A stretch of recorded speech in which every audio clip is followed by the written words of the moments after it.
Hi guys, welcome back to my YouTube channel and welcome back to Terracotta Talks Thursday. It has been 2 months since I've given you guys a Terracotta Talks Thursday video, and hopefully at this moment you can't hear my dog drinking in the background. He's very loud. If you've been following on my Instagram, you know that I've had a mini golden retriever, and then we just adopted a black lab mix, and that's who you can hear drinking in the background. So going forward in future videos, he's a little bit louder than our first dog, so you might hear him a little bit more. Anyways, so yeah, it's been 2 months since I gave you guys a Terracotta Talks Thursday video, and I'm really sorry. So I've also been kind of behind in plant care. As you can see, this pothos looks a little bit sad.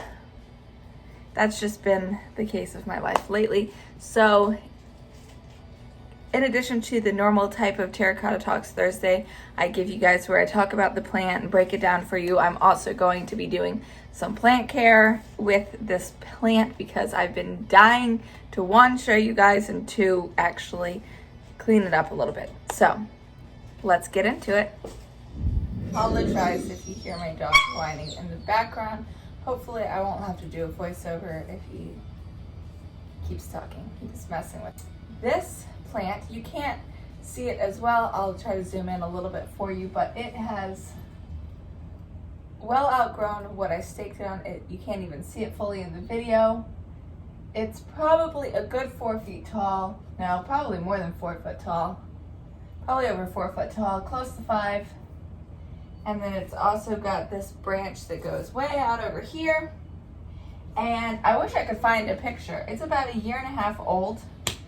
And no, it's less, maybe around about that. I got it in probably February or March of 2020, and it is now May of 2021. And it was little. I will try to find a picture of when it was smaller. Here was the earliest picture I could find of it after having it for a few months. So you can see it's a lot smaller, but it was even smaller when we purchased. I never took a picture when I first got it home, and it has just kept growing. I've taken cuttings and everything, but let's talk a little bit about the Rhaphidophora Tetrasperma, which I probably am not even saying it right, but I'll call it Rafiki. That's what we named it, and I think that now it's a relatively common plant. Now this may depend on your region, but here in Florida, I have not seen it at any of the big box stores like Home Depot or Lowe's, but I do find it regularly at a lot of the plant stores around. So this is something that you can grow it. Some people kind of grow it as like a trailing basket. A lot of people put it on a moss pole, which I think is the best option because, as you can see, this thing has just kept climbing and it's tied onto a bamboo stick, but it really needs a moss pole. So that's one of the things we're going to work on today, is making a moss pole for this, and then I'm also going to take a bunch of cuttings off of it and kind of bring it in a little bit so it's not so wild. And I will probably do a variety of things with the cuttings. And that is, 1, I am going to put some in water, and 2, I'm going to stick some directly in the soil. I love plants outside, so I think that I'm going to probably take some cuttings that I've propagated and put it outside with my golden pothos I have outside, monstera adansonii, and what's some of the other? I have a Cebu blue out there. Got lots of stuff out there that I've taken cuttings from and moved it outside because they grow very differently outside, which I really enjoy seeing. So, yep, we're gonna take this baby and we're going to groom it up a little bit and make it prettier. So let me bring it a little, it's entangled in my skeleton key. All right, so let's bring it a little closer for you guys. And you can see here that they have some beautiful fenestrations. And I believe they can get a lot more fenestrated if you're growing them up a moss pole. Now this, as you can see, is just kind of bending over because it's got so much going on. All right, so you can see here we have some of the aerial roots that are popping out. And then right here we got a little bulge there. I don't know if that's going to be another root or if it is going to be another leaf or stem or what is exactly going on. But this thing is just bending all over the place, and it needs some help. So let me pull it back just a little bit so you can really see, like, look at that. This is the one that would normally be standing up, but it's bending over. So let's get to work. I don't even know where to start. I will probably do some fast forwarding on this video. That way you guys don't have to watch it in real time as I try to work through what we got going on here. So currently I'm just untying the bamboo pole.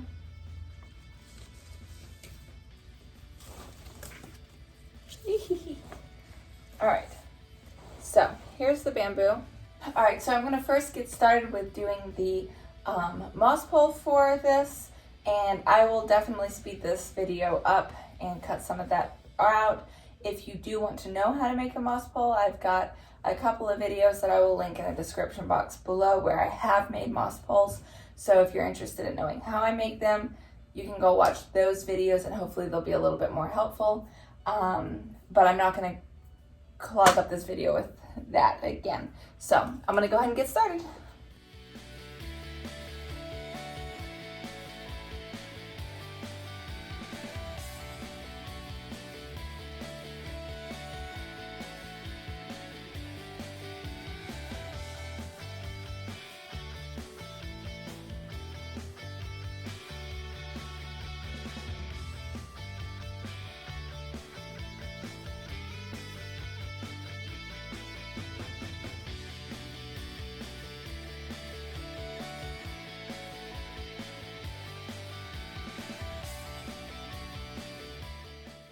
All right, so I left a little bit of space at the end. I don't know why, I just got tired of doing it.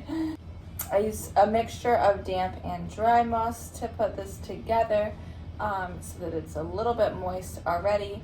As you can see, I do a very messy style. One, because, I don't know, I'm not big on the like super neat packed in ones, and I just kind of like the look of it, and two, it's very hard to get it neatly packed in, so it works out. So I'm gonna go ahead, let me move this move it a little bit closer here. And I'm just gonna stick the moss pole in here.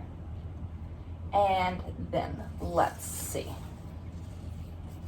All right, so I think I'm gonna make the first cut here, close to the top of the moss pole, and I'm gonna go ahead, oops, wrong scissors. I have my clean scissors here, and I'm going to go ahead and cut just above this node section here. And let me go ahead and pull it close to the moss pole, and then I'm going to tie it up here. It will let me.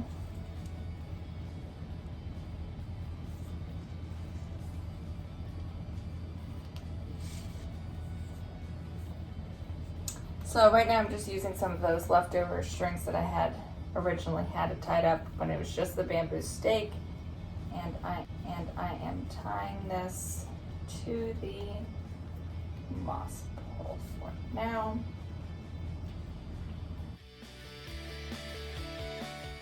This last one here.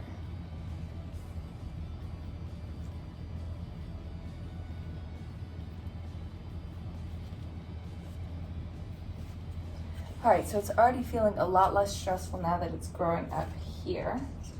Now we have these two kind of like weird sections here. Now let me see. How do I want to do this?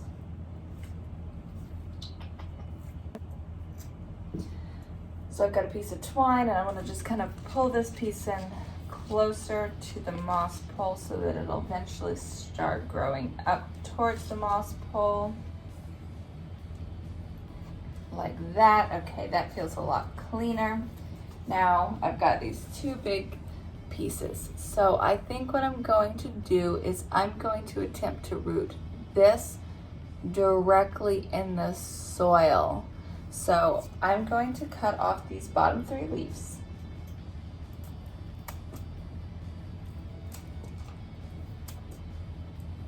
And I'm going to stick this in the back, and I'm going to stick it all the way. Try to stick it all the way down.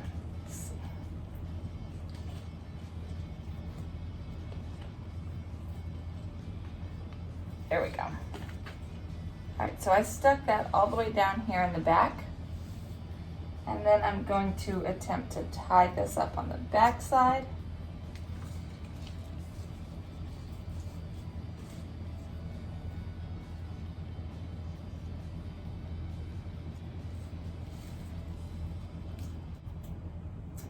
Oh, this feels so much better. It was just getting so crazy. It was stressing me out. All right, so I've never actually rooted Rhaphidophora in soil before, so I'm not sure how that's gonna go, but look how much cleaner and beautiful this looks. Oh, I feel so much better. So what I'm gonna do with this is I'll probably take it outside, spray it down real good, even though it's kind of damp in the soil, but I did put that little baby in there. Give it a good drench, get the moss pole damp, and so this will be good to go for now. Then we have this whole branch. Look at this. All right, so what I'm gonna do is I'm just gonna chop, chop, chop. All right, so we have, let's cut, and then, all right, so I cut 2 leaves off of this one, so we've got a handful of things going on there with 1 leaf.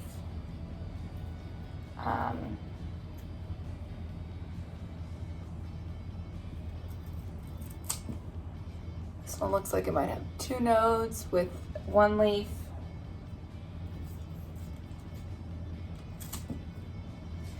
Two leaves with a handful of things going on there.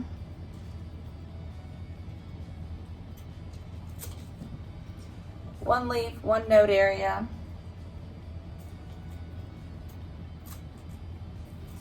One leaf, 1 node area. This one has 3 leaves and a little bit, actually I'm gonna cut this 1 leaf off here so it can sit in the water. So we've got a jar here. This is probably an old peanut butter jar, and we use that as a peanut butter and are reusing the jar, sustainability.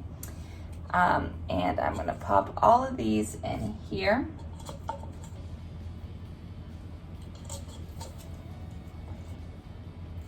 This one I might put directly in soil because it's kind of weird. Same with this one. And then this one's gonna go in here. So we have 4 cuttings in water. We have 1 of the cuttings I stuck in here. Then we have 2 that I'm gonna just pop these in either some of my sphagnum moss or some soil. I don't know, I'm just experimenting. And then, look, we have all these pretty leaves. I'll probably just put these in a jar to display them because I hate cutting the leaves off, but this plant was crazy, so I had to do it. So we have all these little leaves, and as an FYI, a single leaf will not grow. It needs a node and growth point type of thing. So happy Terracotta Talks Thursday. Thank you guys for joining me. I will keep you updated on what happens with this and with all of these things, and let me know what you thought of the video. So I hope you guys enjoyed that video and found it informative and helpful, and are